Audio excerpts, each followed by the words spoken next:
E se não fosse mais preciso pagar imposto de renda federal? Olha, parece uma ideia bem radical, né? Mas é uma proposta que está circulando: eliminar completamente o imposto de renda. Certo, então vamos mergulhar nisso para ver o que os números realmente dizem. A parte mais interessante da ideia é exatamente essa. Imagina só, nada a dever para a Receita, sem aquele prazo de declaração em abril e ainda poder ficar com cada centavo do salário. Parece bom demais para ser verdade, não é mesmo? E essa é a grande questão. É uma ideia que para em pé ou é algo que poderia, sei lá, destruir a economia? Vamos investigar os fatos e descobrir se essa proposta tem alguma chance real de funcionar. Para a gente entender essa proposta, primeiro a gente precisa ter um conceito bem claro. Vamos começar pelo básico do básico. Afinal, o que é uma tarifa? De um jeito bem simples, uma tarifa é um imposto a mais que o governo coloca quando produtos de outros países chegam aqui. A ideia é que isso deixa os produtos importados mais caros, o que, em teoria, incentiva o consumo de produtos nacionais.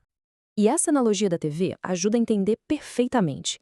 Pense assim, uma TV chinesa custa $100 e uma americana 200.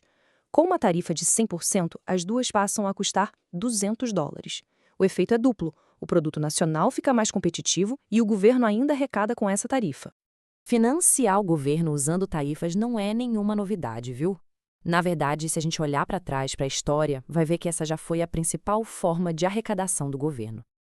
Por quase 100 anos, o governo americano se manteve basicamente com tarifas sobre produtos como tabaco e álcool.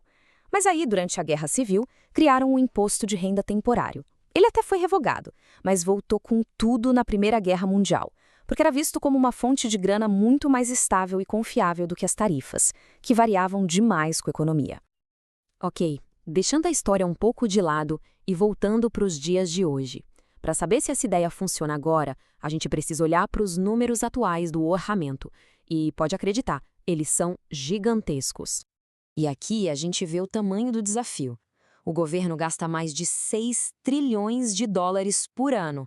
Metade disso, gente, 3 trilhões, vai só para a Previdência Social e Saúde. São esses os valores que precisam ser cobertos de alguma forma.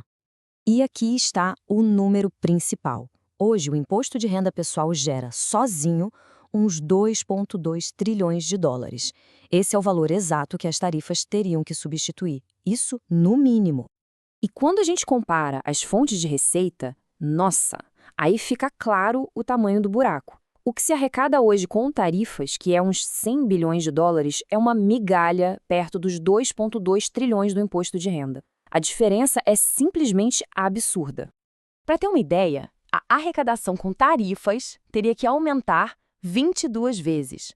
Isso só para cobrir o imposto de renda pessoal, hein? Nem estamos falando do imposto de renda de empresas ou outros impostos federais. Então a pergunta que fica é: o que aconteceria se um aumento tão brutal nas tarifas fosse colocado em prática? Qual seria o impacto na vida real? O impacto seria imediato e direto no bolso de todo mundo. O preço de um iPhone poderia pular para $4.000. A gasolina dobraria de preço. O custo para construir uma casa nova poderia aumentar 100%. Resumindo a história, praticamente tudo que é importado ficaria drasticamente mais caro. A conclusão da análise, então, é bem clara. Seria impossível acabar com o imposto de renda federal e colocar tarifas no lugar.